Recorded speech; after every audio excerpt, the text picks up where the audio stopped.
At dinner, my uncle said I was just lonely and rich. Everyone laughed. I excused myself from the table, drove straight to the airport, and what happened next silenced them all. We were 12 around the table, my family, if you can even call it that. Dad was already on his second glass of Bordeaux. Rachel's boyfriend was raving about the truffle risotto. My sister was live streaming the decor. Mom had brought her tiny dog in a designer bag. And me? I was the host, the bang, the fool. The waiter placed the bill in front of me quietly, a leather folder with a discreet gesture. I hadn't even asked, they all just knew. That's when Uncle Steve leaned back in his chair and dropped it. Derek doesn't mind paying, he's lonely and rich. The whole table froze.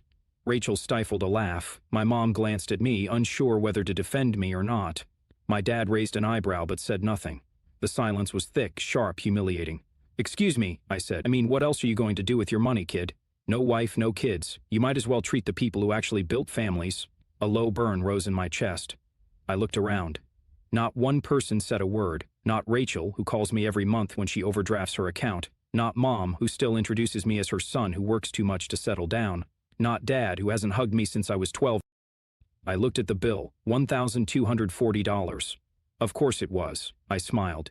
"That's fair," I said, pushing my chair back. "Where are you going?" Mom asked. It was brushed away. "Be right back." I wasn't. I walked past the maitre d', past the valet, past the life I'd been tricked into thinking I needed to maintain.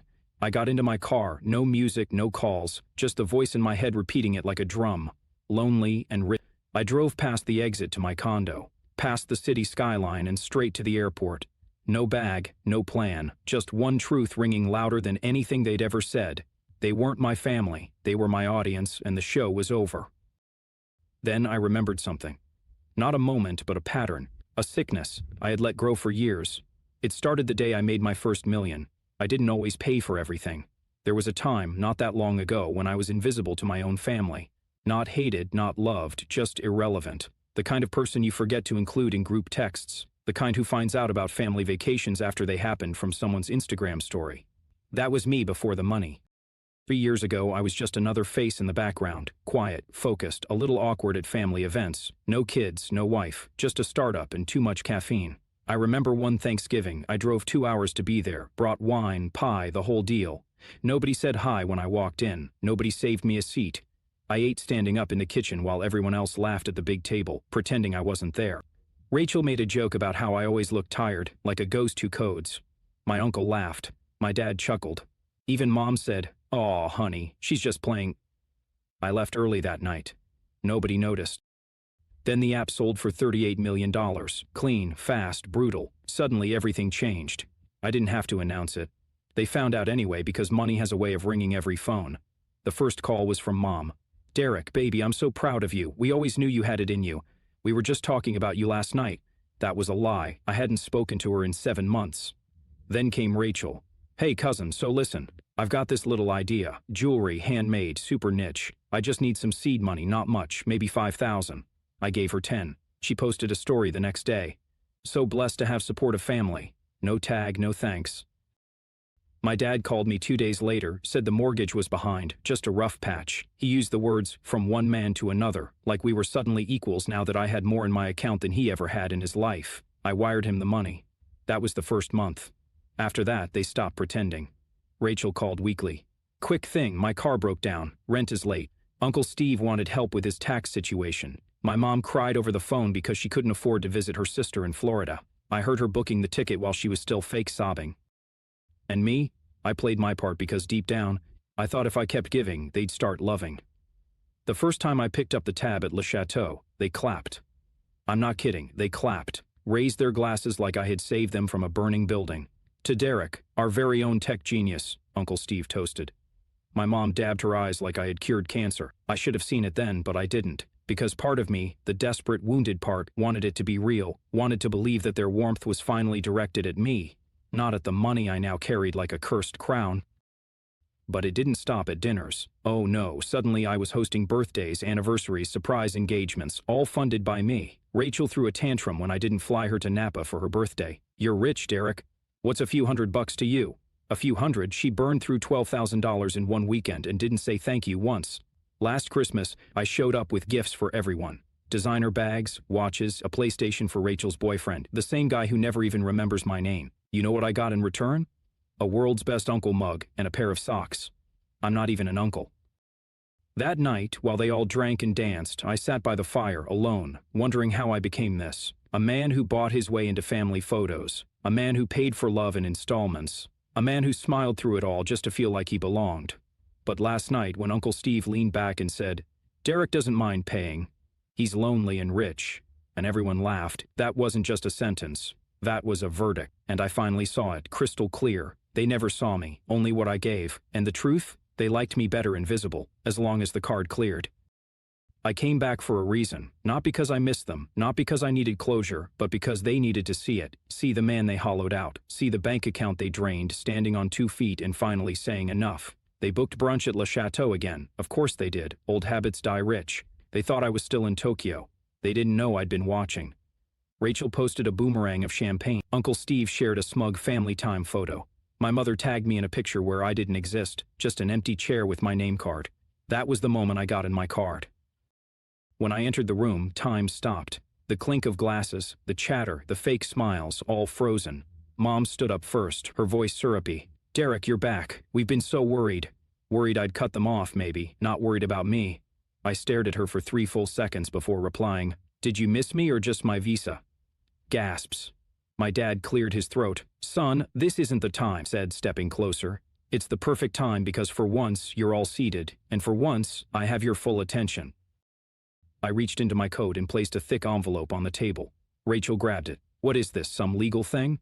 "Receipt," I said. "For years' worth. Every dinner, every flight, a hotel gift, private driver, spa treatment, cash transfer, rent payment, and emergency, meticulously organized, highlighted, tabbed." Uncle Steve snorted. "You've been tracking us?" "Not tracking," I said. I pointed straight at Rachel. "Napa weekend. You said it would be chill, affordable, low-key. Final cost, $12,437. You ghosted me for 3 weeks after." Her jaw clenched. I said thank you. "No, you posted thank you. You never said it to me." I turned to my father. "You needed help with the mortgage. I paid, then again and again. You said you were ashamed, but never enough to stop asking." He stood up.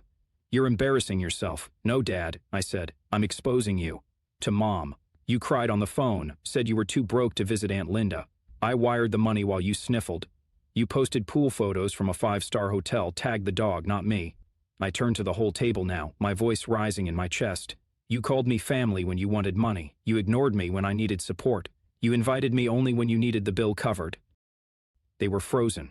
For once, no fake smiles, no polite lies, just red faces and dropped jaws. Rachel tried to speak first. "So what? You're rich. You act like this was charity. You wanted to feel needed." "No," I said. "I wanted to feel loved. And when I realized I couldn't buy that from you, I paid anyway, hoping I was wrong." Uncle Steve slammed his glass down. "You're acting like a child." I laughed, once sharp, bitter. "No, I'm acting like a man who finally woke up. And now that I'm awake, I see you for what you are. Takers, users, a room full of well-dressed debts." I turned to the waiter in the corner. Poor guy looked like he wanted to disappear. "Split the bill evenly, 12 ways. He blinked. "Excuse me?" "You heard me. They can pay their share for once in their lives." My mother gasped. "You're making us pay here after all these years?" I leaned in slightly, my voice lower now. "Call it interest." Rachel stood up, her voice rising. "You'll regret this. You'll be alone, Derek. When you stop paying, nobody stays." Silence. Then I said the quiet part out loud. "And that's how I know who's real." I didn't storm out. That would have been dramatic. I walked, slowly, calmly, with dignity they would never understand.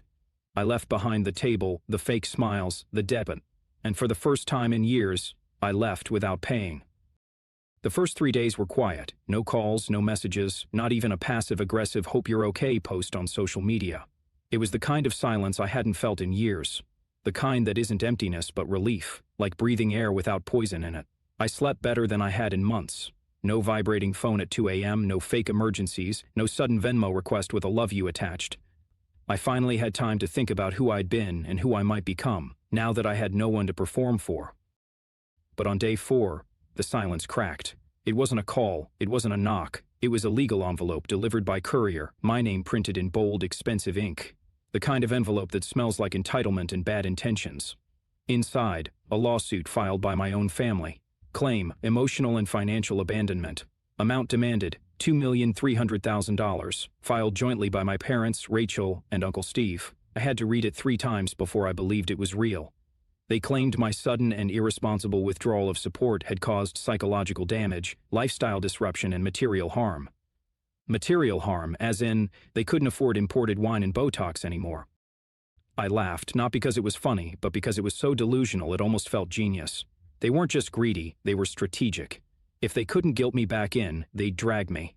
That night, I poured myself a drink, sat on the balcony of my apartment, no skyline view, just trees and wind, and told myself 2 things. 1, they were never going to stop. 2, neither. Then came the next twist. 2 days after the lawsuit, I got a message. Not from a lawyer, not from the press, from Emily. Yeah, that Emily. The woman who left me 3 weeks before our wedding. No note, no goodbye, just silence and a closet that smelled like a ghost. Derek, I know I'm probably the last person you want to hear from, but I saw what your family is doing and I need to tell you something. Faced.